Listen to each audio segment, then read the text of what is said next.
Bonjour et bienvenue dans cette nouvelle vidéo consacrée à une annonce, encore une nouvelle annonce de liseuse. Donc c'est l'annonce de la liseuse grand format Kindle Scribe, ou Kindle Scribe si on prononce en anglais. Donc une nouvelle machine Amazon qui est cette fois une machine de lecture mais aussi de prise de notes avec un grand écran de 10,2 pouces. Donc on va analyser un peu tout ça ensemble. Mais avant, vous connaissez la chanson, merci de vous abonner à la chaîne si vous ne l'avez pas encore fait. Donc c'est très important pour que la chaîne grossisse et que je puisse vous proposer de nouveaux tests de liseuses. Et vous voyez, quand les liseuses sortent, j'arrive à les tester généralement. Et puis, il y a également la newsletter qui vous permet de recevoir des réductions sur les liseuses.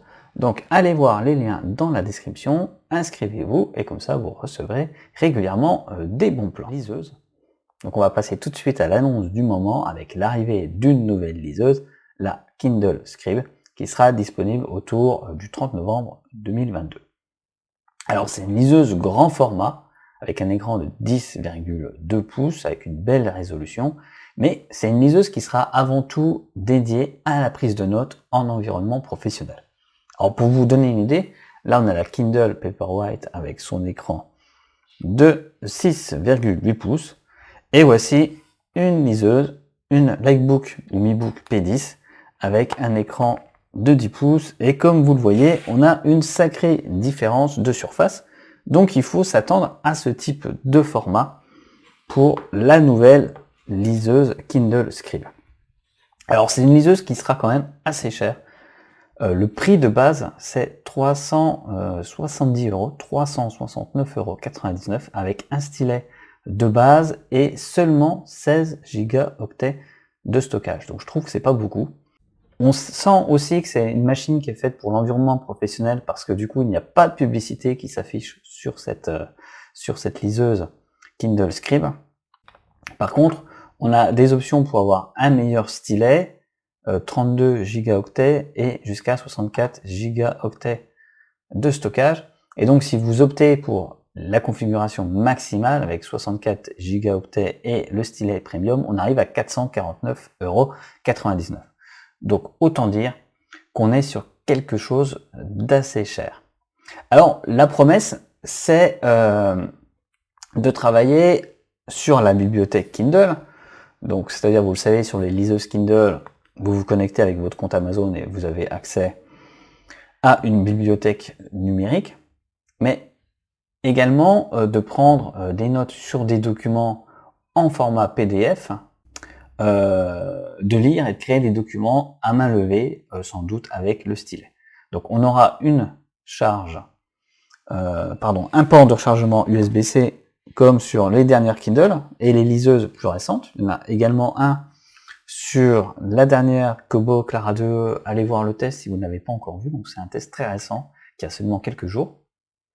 Puis on a un éclairage avec un filtre de la lumière bleue. Alors tout ça c'est pas mal sur le papier, mais on a quand même une inquiétude avec Kindle, c'est qu'on sait que les liseuses Kindle ne supportent pas énormément de formats de fichiers.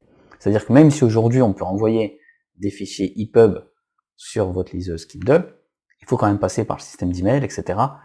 Si vous copiez directement un fichier EPUB sur la liseuse, aujourd'hui en tout cas, ça ne fonctionne pas. Donc là, la grande question, ça va être qu'est-ce qui va être compatible au niveau format de fichier avec cette machine.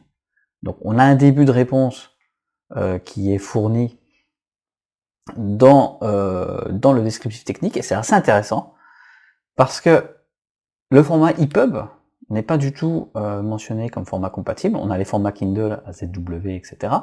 On a le PDF, on a le format MOBI aussi, mais on a également le HTML, le doc et le docx. Alors doc et docx, c'est des formats qui sont réservés à la suite Microsoft Word.